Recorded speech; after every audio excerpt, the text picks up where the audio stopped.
YouTube, welcome back to another video. The time has finally come for me to talk about this long overdue iPad Pro 11-inch. So if you guys have been watching my videos, you know that the 2018 iPad Pro is probably my favorite piece of tech ever. I just think they did a phenomenal job with that tablet. I used it for several years. The battery finally started to give out on it. And then I've just been on a tablet search for the last couple years, trying to find the best replacement for that 2018 iPad Pro 11-inch. So here we are in 2024. We finally got the new iPad Pro 11-inch M4. So they skipped the M3, went straight for the M4. I've been using this thing for the last couple of days. I have some thoughts, some good, some bad. Maybe we'll start with the not so good, right? Some of my dislikes for this device. First of all, the price. Starting at $999. I know they gave us more storage. They went up to 256, so they got rid of the 128 storage option, which I don't think is fair to the, oh, look at that, drop test, fair to the consumer. Man, for these things to have started at $799, which was a stretch, jumping all the way to $999 now, I don't know. I don't think that's fair to real fans of the iPad Pro, but it is what it is. You get more storage and you got to pay to play, I guess. The second thing that I don't like is that my trusty second gen Apple Pencil does not work with the new iPads. Not with this iPad Pro 11-inch, not with the new iPad Airs. So this thing is like obsolete unless I go back to an older iPad Pro now. So their reasoning, I don't know, because they moved the camera, which I think is a good thing that they moved the camera to the landscape mode. But I just don't get how they could not figure out how to get this pencil to pair with their newer iPads.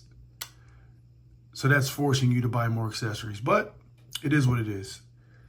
The next thing I don't really care for is that it is taller now.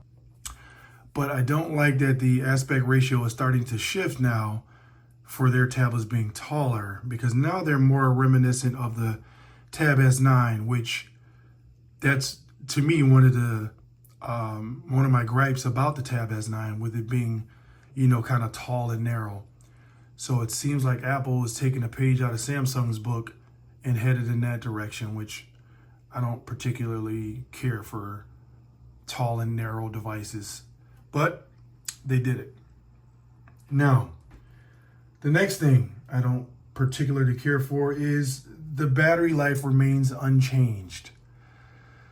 So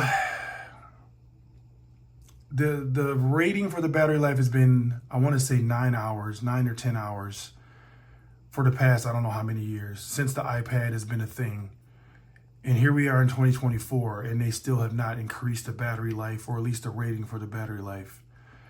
I know that Apple will probably argue and say, hey, we made the device thinner, but I don't think anybody, well, I'll speak for myself.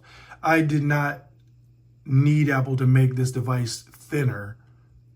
I would prefer to have more battery life, at least go up to 12 hours for a listing time or run time. But maybe that's just me. And the last thing I guess I'll say that I'll complain about a little bit is the software, to me, remains unchanged. So that could be a good or a bad thing, depending on how you look at it. Apple likes to keep things under lock and key. They want you to use the device in a certain way. So it's not as customizable as an Android tablet, obviously. But I still feel like iPadOS needs to do a bit more, especially if you want people to drop $1,000 on this iPad instead of buying a regular MacBook. So those are some of the things that I don't really care for. Now, some of the things that I do like about the device even though I didn't ask for it, and probably a lot of people didn't ask for it to be thinner, I do like the fact that it is thinner and lighter. So it is easier to hold for a longer period of time if you're going to be gaming and things like that. Having this thinner iPad is very nice. It reminds me of another device that I love, which was the Tab S6. So with it being thinner and lighter, I definitely won't complain about how this thing feels in the hand. Very, very nice. I love the fact that it now has an OLED display. So we've waited years, we finally got it. So we now have the ProMotion on an OLED display, which is very nice. I wish the colors would pop even more, but it looks really good, especially in person. Having the M4 is another thing that I like that Apple did. It kind of future-proofed this device, and especially at that price point, you want this device to last you several years. So putting an M4 chip in here almost guarantees this thing to last you a good 6-7 years going forward before you probably even see a lack of performance. The battery will probably die out before the performance would not be as good. And even though I complained about not being able to use my second gen Apple Pencil, I will say that I did have a chance to mess around with the new Apple Pencil Pro in person, and that thing was really nice, especially the squeeze feature. It kind of brings up a menu to change like the different pen styles and whatnot. So this device is going to be a dream for content creators that utilize the Apple Pencil.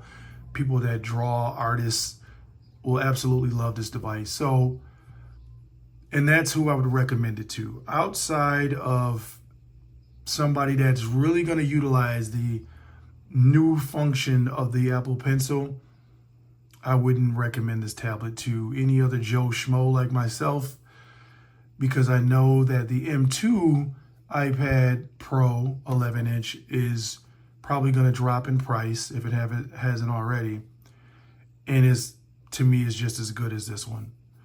I didn't see much of a performance difference when I tested out, my different games that I love to play. You guys already know.